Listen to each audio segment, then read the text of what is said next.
Hi everybody, it's Bishop Moriam, better known as Phoenix, with the Awakening of Phoenix, Living with Disability Healing LLC. Alcapella Awakening, Timeless Spirituality, and Dinner, Time to Heal. Today marks my 6th year anniversary from being homeless. I have lived on the streets and homeless shelters since I was 9 years old. Since my mother divorced my father, I have been homeless more times than I can count. But I sat here before making this video, I sat here trying to count it. So I can literally legit say more times than I could count. I wasn't comfortable counting past 17. So I've been homeless more than 17 times. And I've lived on the street a total of 5 times. This last time that I lived on the street, I was actually underneath my ex's porch. He banished me to under the porch. And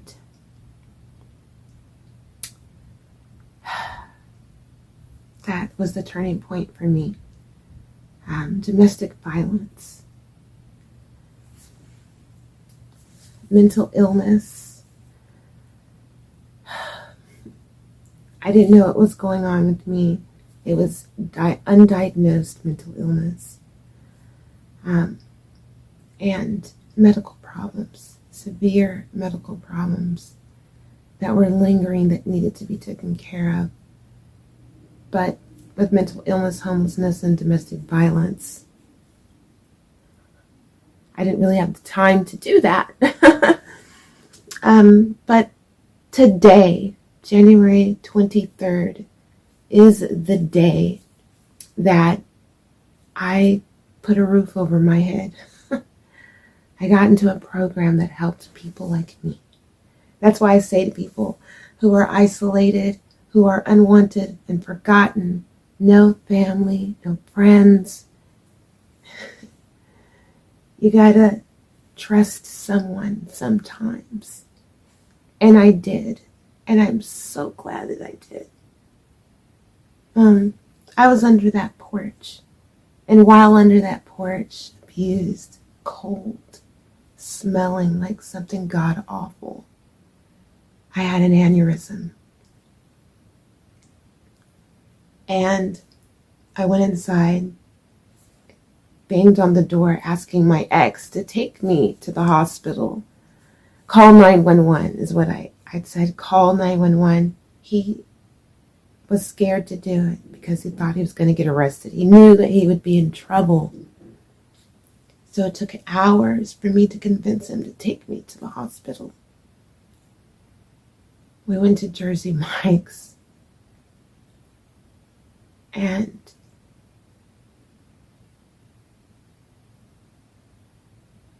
he told me something that he did. A serious betrayal that would cause me to not have family ever again. And I felt a pop. I couldn't breathe. He said I was turning pale. And he rushed me to the emergency room, to the hospital, the emergency room, and dropped me off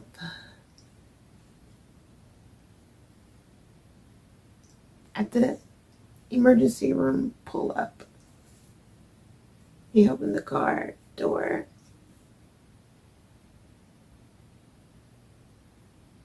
He said sorry. Hey, he dropped me off. He pulled away. I went into the hospital and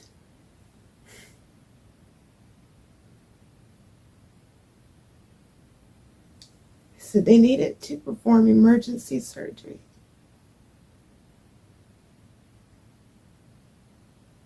There was a lot of conflict on the outside of my operating room, family in the waiting room, because of things they know they did.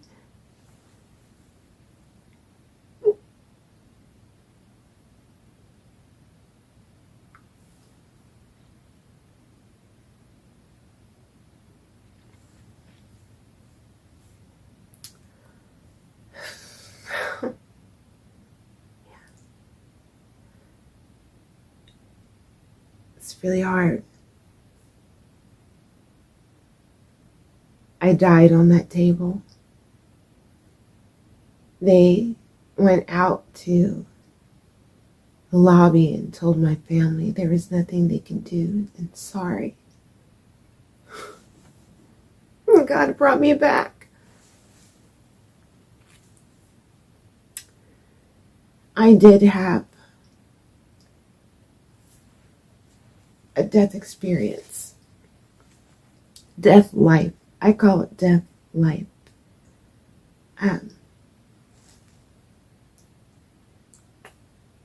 There is life after death.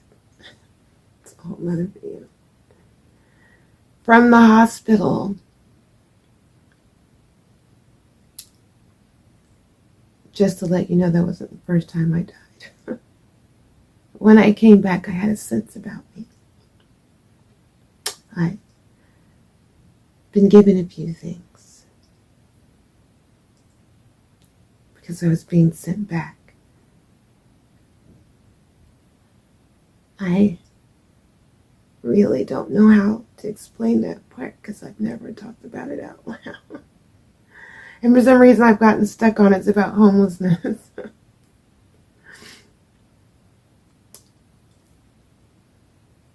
There was nowhere I could go after this surgery.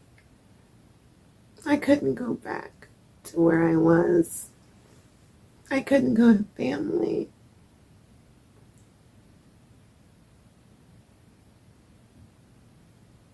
So I had to go back to my abusive spouse, 10 years. And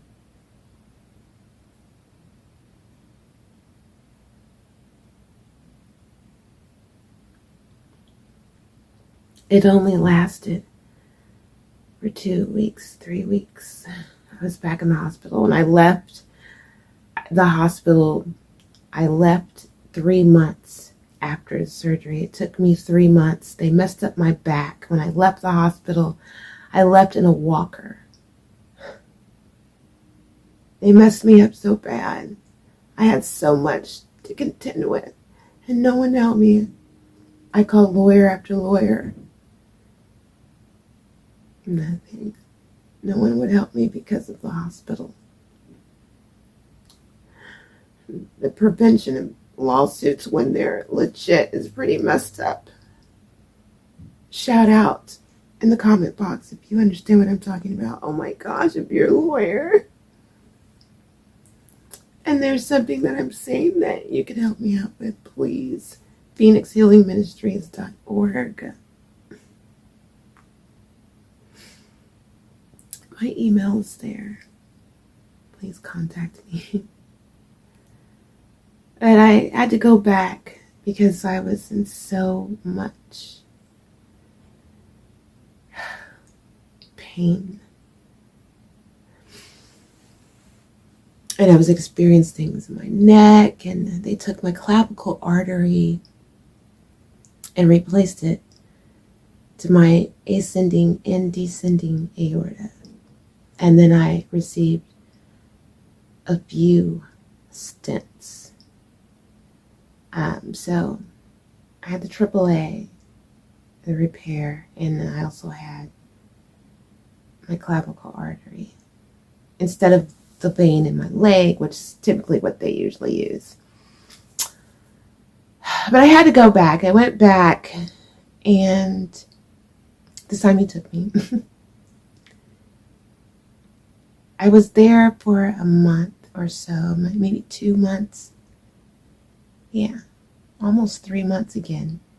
So it was a half a year. I was in the hospital for a half a year after a common procedure, really. Most people leave the hospital within 3 weeks or less, really, after the procedure. It wasn't open heart surgery. It was just, they went in through here and placed in my loins. So there was no reason for me to have been in the hospital for 6 months. They really messed me up.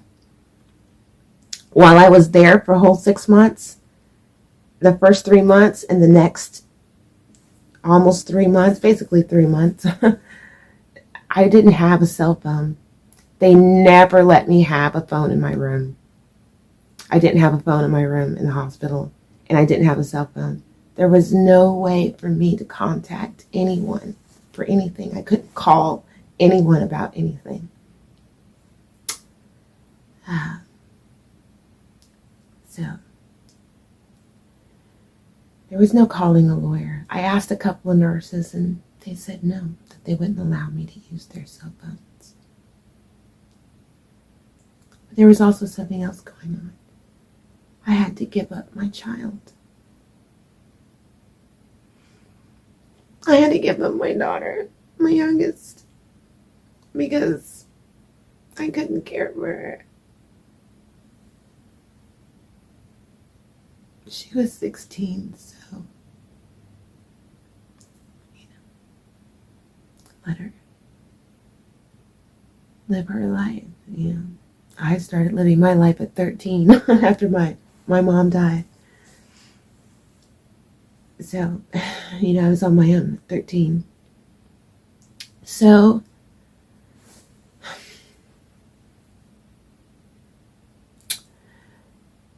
from there, the hospital,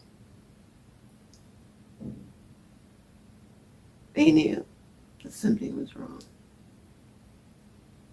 So I had to go back a third time. And in this third time, I was there for 2 or 3 weeks. And the doctor knew something was up. He was a good doctor. God blessed me with a good doctor the third time around. I had a cell phone too. But it wasn't on. It didn't have the service. But there was Wi-Fi in the hospital. So I was able to go on Facebook, which was my lifeline. I had no contact with anyone. I was isolated in that hospital. When you don't have family come visiting you, it's so hard. You don't really get good care because there's no one there checking them, and there's nothing for them to hold themselves accountable. They can get away with it because it's your word against theirs. And they implement that fascist quite efficiently. But from there, he knew something was wrong. He said, I can't in good conscience send you back. He asked me what was going on, and I didn't know any better. I had been in the domestic violence shelter before, and it was a revolving door. There was no anything set in place for anyone when they left. The staff treated the women as if it was their fault. It was, oh my gosh, it was horrible. I cried. I begged him, please don't send me there. I won't go. I'll just live on the street.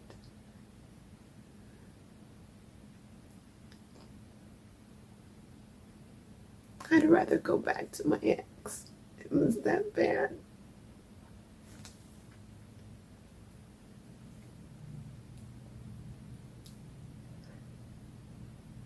had already started developing signs of agoraphobia. I had no idea that's what it was. I'd never heard of agoraphobia before. I knew I had PTSD. I knew that I had memory problems because of what happened. I knew what happened. I had my diary. It was one of the things I was able to keep amongst all the homelessness. You know, they say if you have memory problems because of trauma or something like that, and time goes by, you distort the memories, or you add, or some stuff is taken away. That is not factual for every time. Maybe sometimes it does happen, but I have proof that it doesn't happen all the time, because I have my diary from when I was 16 years old. I know what he did to me. I got everything. When my memories flooded back to me, I was underneath the porch and all of the memories came back. Everything from being kidnapped and being raped and held against my will for 7 months, chained up to a wall, chained on all fours to a floor. I ate my food out of dog bowls with 3 Rottweilers to contend with. These were the conditions of my living when I was kidnapped, my torture. I couldn't hold a job. I had nightmares that were unexplainable. I didn't remember it. I knew it was real that it happened to me. I had my diary. I couldn't hold a job. I wasn't dependable for anyone. My mental illness, the PTSD, the agoraphobia. I was autistic. I'm autistic. I was diagnosed autistic in 1983 or 84. I had another good doctor who took the time and bother to research my history. I told him, I was in the military. My father was in the military for 32 years. And when I was diagnosed, I was living at Hickam Air Force Base, Hawaii. So they went and dug it up. They got my medical records. So I was diagnosed, and my parents, they wanted to hide it and everything. So a lifetime of masking. Very traumatic. These are all the reasons for homelessness, guys. My journey, the hardships caused these problems, And, well, you can see I'm in my bed today. I'm going to be in bed because that's pretty much what I could do.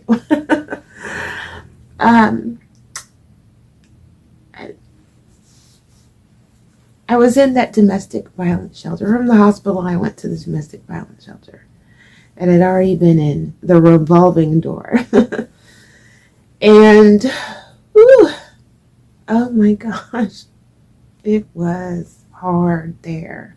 But I think because I voiced and told what was going on at the domestic violence shelter too, and other women had been coming forth, the city sent focus group and another group, and they came and asked questions and investigated the shelter for a couple of months while I was there.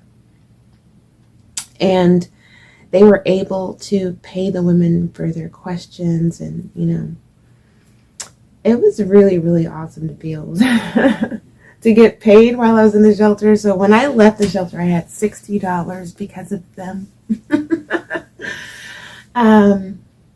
Yeah, also while I was in the shelter, 6 months. Now, this is a 30-day shelter, domestic violence shelter, the YWCA, here in Cincinnati, Ohio.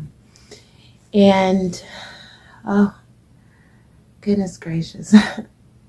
I need to make a video about living in the shelter. Oh my goodness, you guys. It has a culture of its own. The politics are set in place within the infrastructure and the culture altogether. And it's rough. So I was there for 6 months.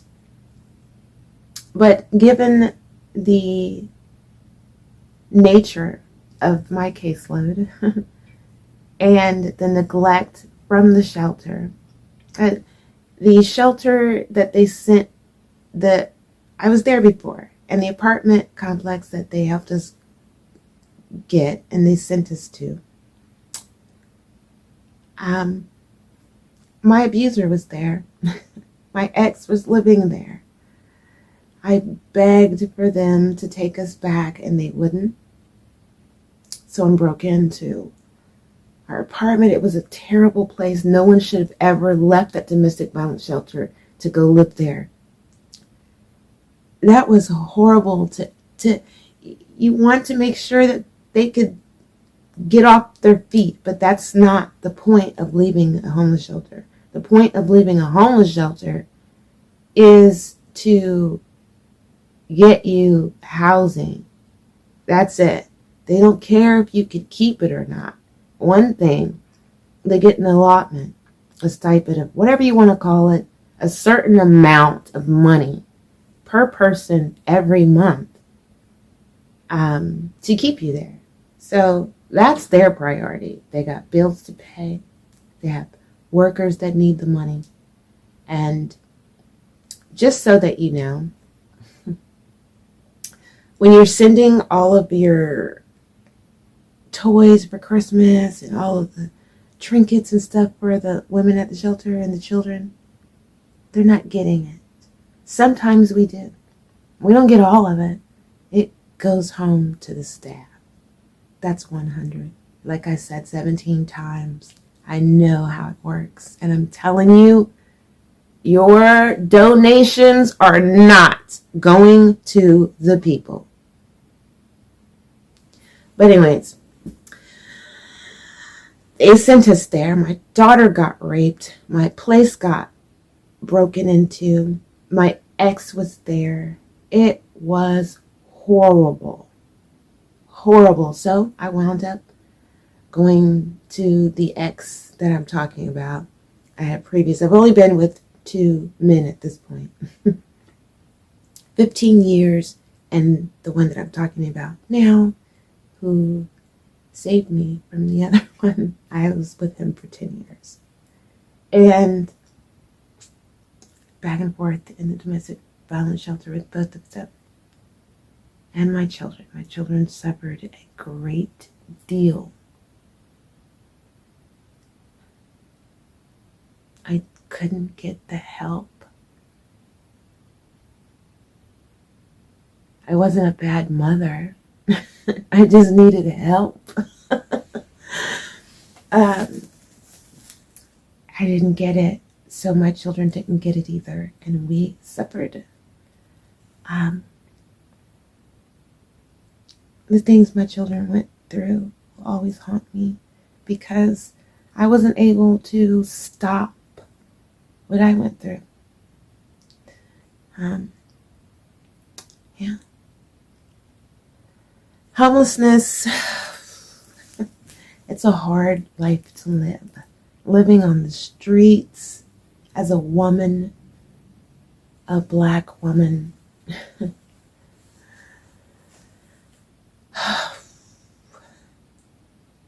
There are so many horrors. I can literally talk to you for hours of all of the experiences that I've had being homeless, let alone all the other experiences in life. Whew. This is why I became a minister, my friends. This is why I was ordained and given the title bishop. I earned that.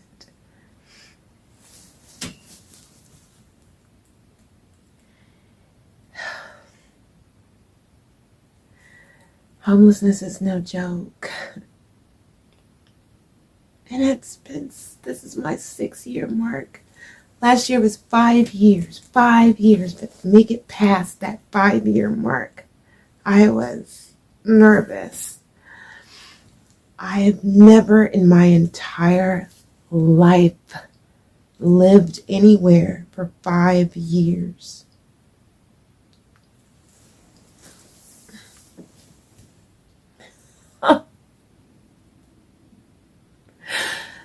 This is the first time.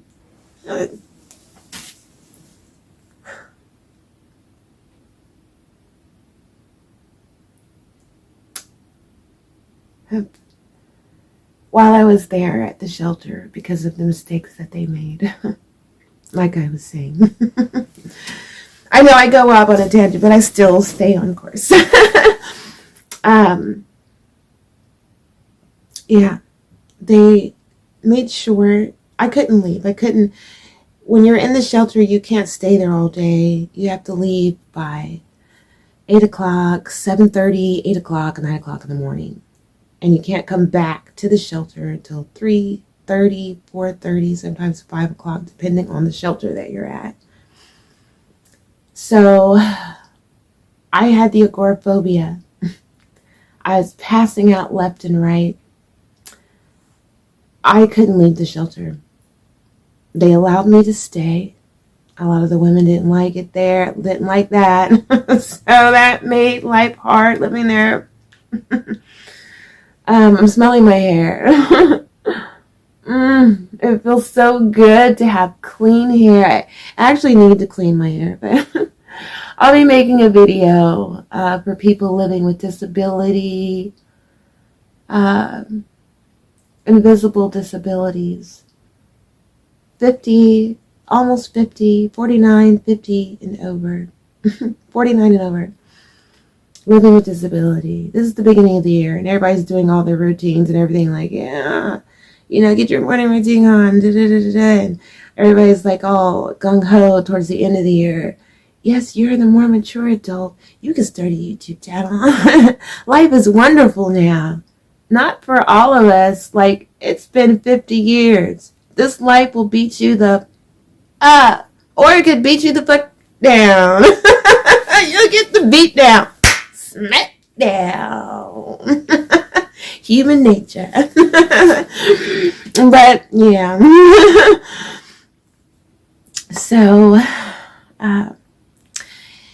they found a psychologist that could come to the shelter. Oh my goodness gracious. She knew my ex. She had a connection. There was no escape for me. Given the nature of who my ex is. And given the nature of who my family is. All the whole city knew I was there, so it was horrible.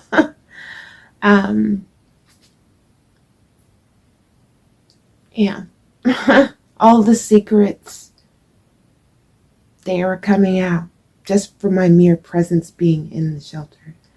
So they had to get this right. They had to, this time, really help me get in a place. We have a system here.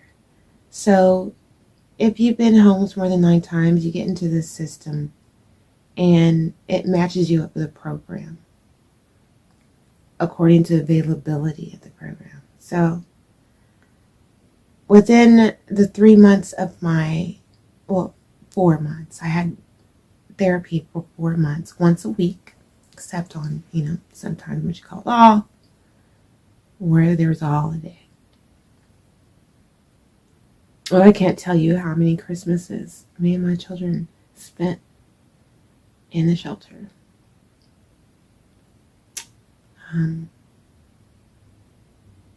Horrible. This is homelessness.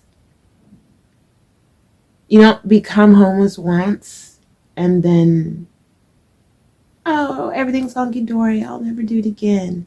That's not true for everyone, especially for people who don't have family. Now, you can have family still have to go in the shelter because what if your family lives in an apartment complex?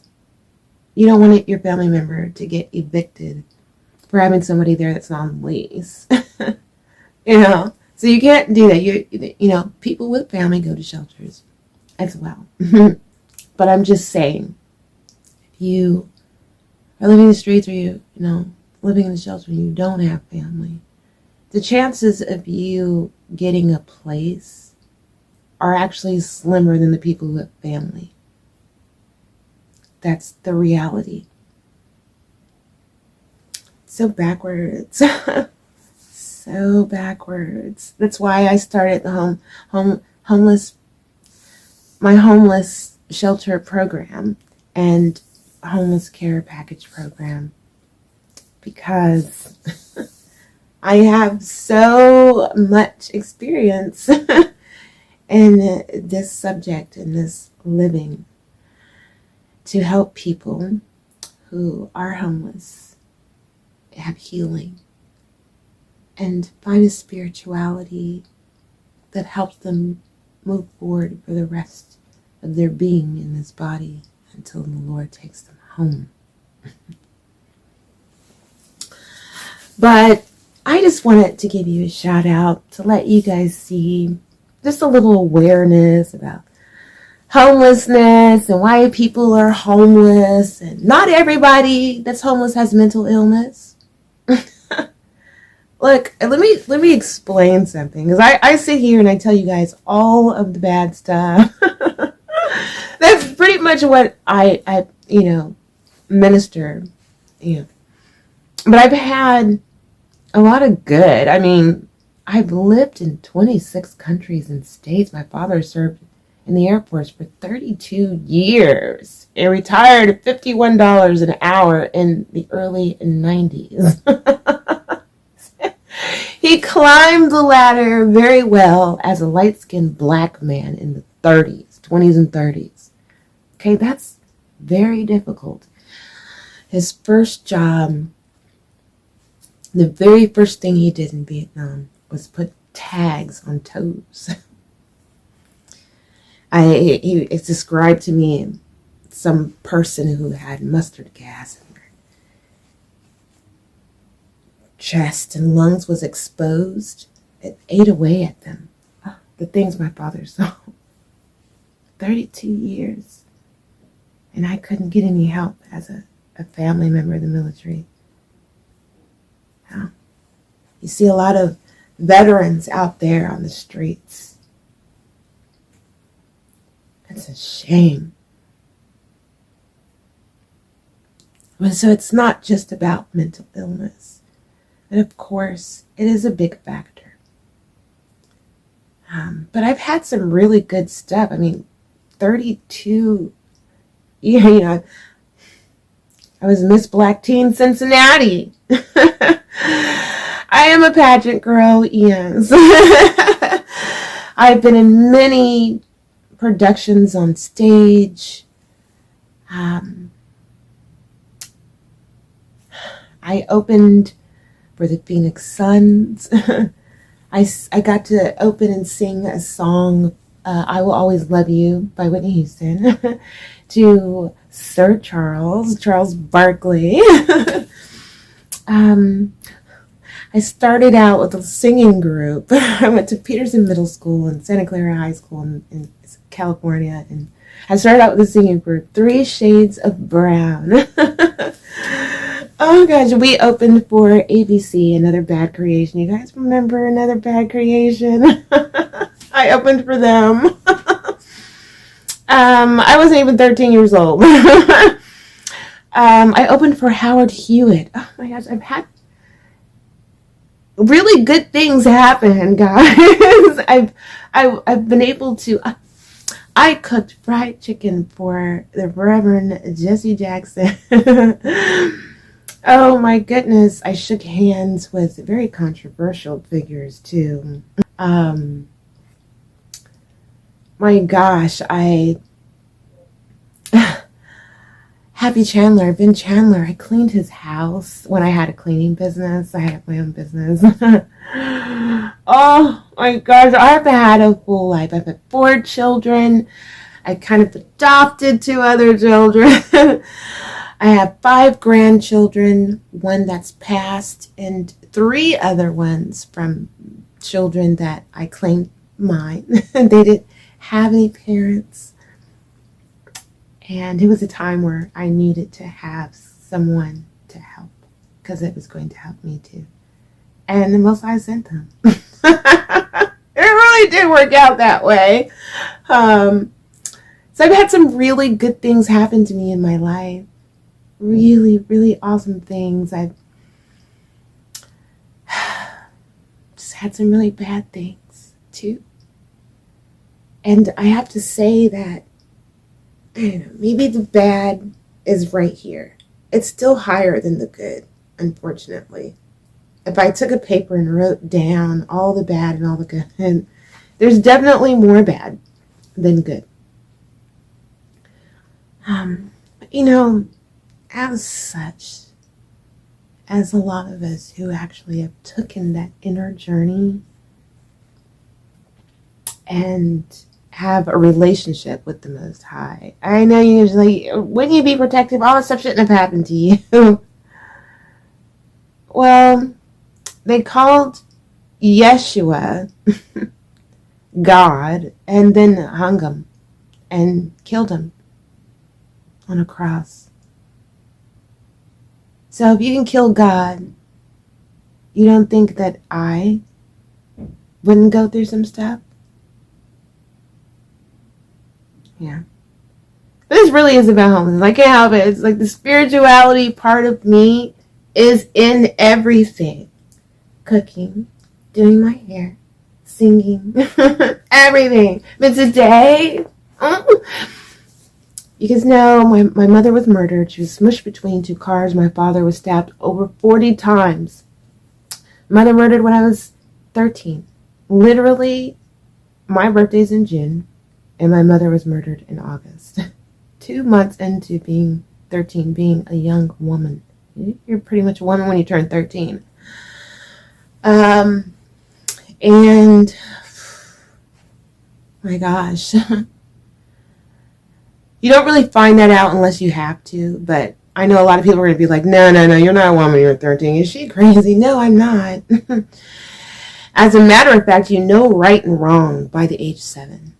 Whether you have autism or not. So,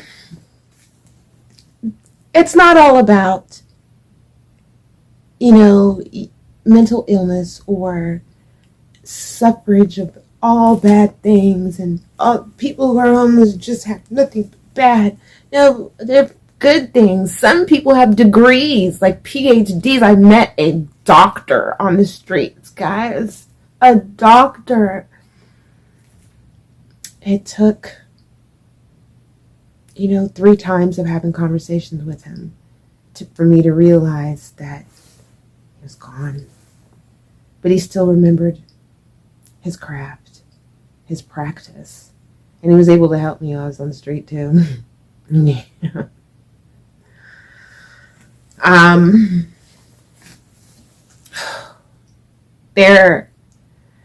There are so many reasons why people are homeless, and so many reasons why it's hard for them to break it. Because like I called the domestic violence shelter a revolving door. It really is a revolving door. My gosh, since I was 9 years old, when my mother left my father, the first time I was homeless, we were living in Hawaii, and my father was in the Philippines. He came back, and there was all of a sudden mail and pictures of this woman coming to our mailbox. How disrespectful. So embarrassing. My father, Chief Master Sergeant. My mother had to, when you're in the military and you get a divorce, your superior hears about it and you get served in front of everyone. So that's what happened to my father's, and my mother's like, she packed all those as much as she could in that red station wagon. Came and picked us up from school, and we went to the shelter. I never saw my cat again. I never said goodbye to anybody. Oh my gosh, I was actually I sang this song, The Greatest Love of All. I did a lip sync with Madonna, and then I sang The Greatest Love of All. And Lionel Richie's agent was there and wanted me, and my mom and my father were kind of excited, but kind of like, But I don't know where that was going to go. Because after those divorce papers, that was it for me. I was going into no music career at 9 years old, But he was very interested in me, but that was it. I never heard about that again.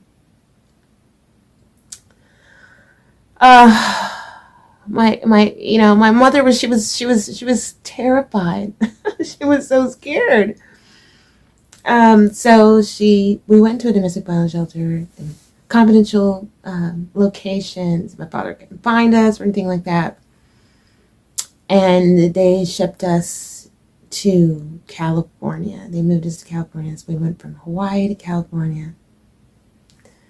And, from there, we went to another shelter. And it just kept rolling. There was no director's cut. Scene 2. Cut 56. It wasn't none of that. So, yeah.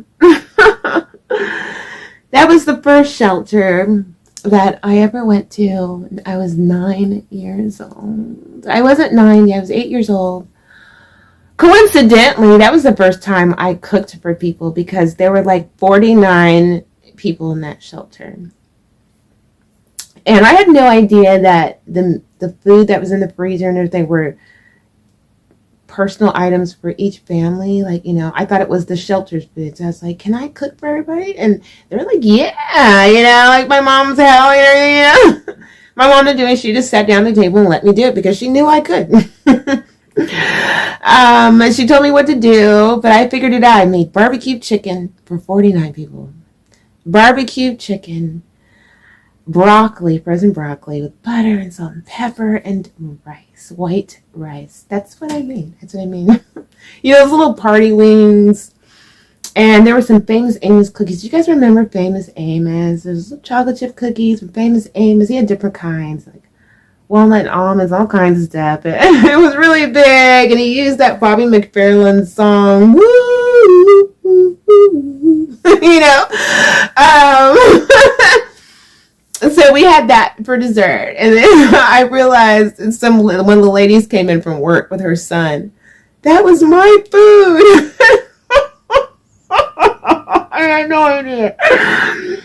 But yeah, we started a clothing closet. That shelter didn't have a clothing closet. My mom was awesome.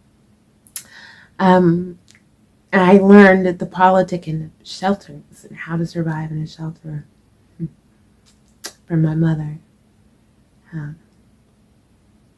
I don't know. I don't know if my mother ever had to go to a shelter. I don't think so. A lot of the women in my family would take jobs of humanities,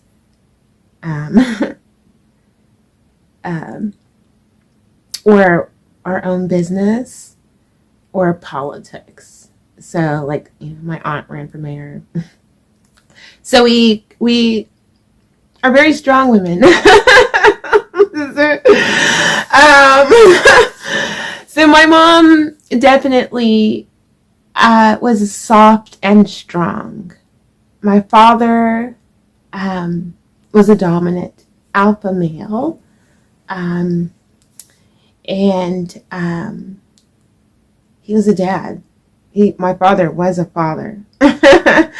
I had a father. I had a mother. My mother, mastered nursing, but chose to stay home and be a mom because guess what? She had children. She didn't go to work. We were her job. Her husband was her job, and she was happy doing that. That's what she liked. And that's how I was raised, and that's how I believe women should be as well. So it was really difficult for me. It was really difficult for me each time, trying to reinvent myself after homelessness. And honestly, that really did pull me down and make me return the cycle, I think.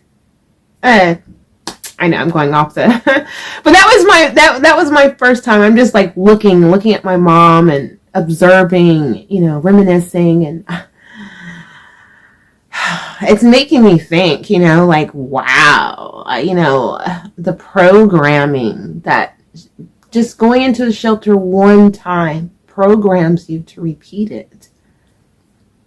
Yeah, but there's nothing set in place for people to cut that programming, that mental, spiritual, and emotional programming. Yeah, homelessness. It is got such a deepness to it, so many more layers than people are aware of. And I just want you to be aware. So I'm making this video in hopes that like, this is my apartment, guys. And domestic violence, abusive relationships, those are hard to break too. You think a woman, oh my God, it's horrible, maybe you learned your lesson then. It's not that we learned our lesson. It's a cycle. The cycle of abuse is hard to break. The cycle of homelessness is hard to break. The cycle. Do you understand here? You're breaking something. I broke it. It's broken. I did it.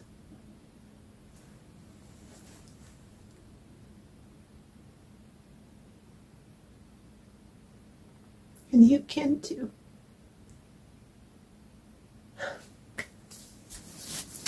Will you please pray with me? Father God, I come to you as your daughter,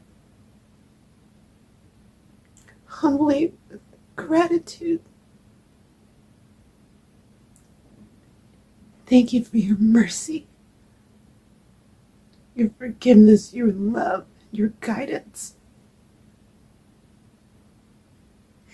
We ask that you place the hands on the hearts and minds of all who are in homeless shelters and all who are living on the streets.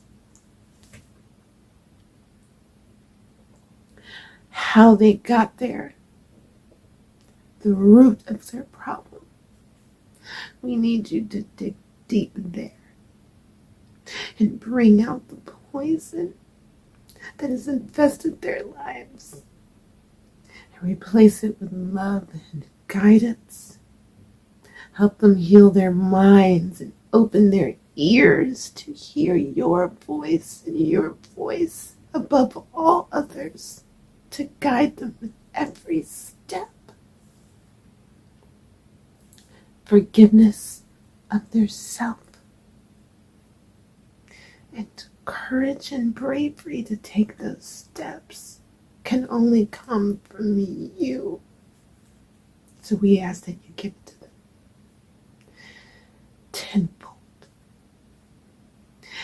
And whatever disrupted their life to put them in the predicament of living that they're in, we ask that you heal that too, so that it can't snatch them and pull them back down. We ask that you place armor all around them, an armor that is multiple, malleable, something that is semi-permeable. We don't need them to be hard, but we need them to be protected, Father, in the way that only you can do. As we have asked this, we have total faith and trust, and you're doing it in your time. We ask this in your Son's name, in Christ's name. Amen. Amen. It is already done. Believe that. I sit here with a roof over my head, and I think about you and pray for you every day that you get the same.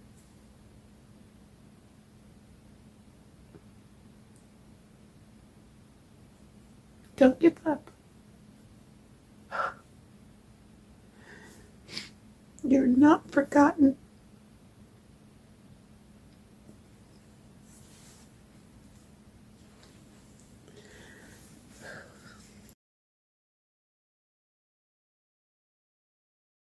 Don't forget to subscribe to the Awakening of Phoenix Living with Disability Healing.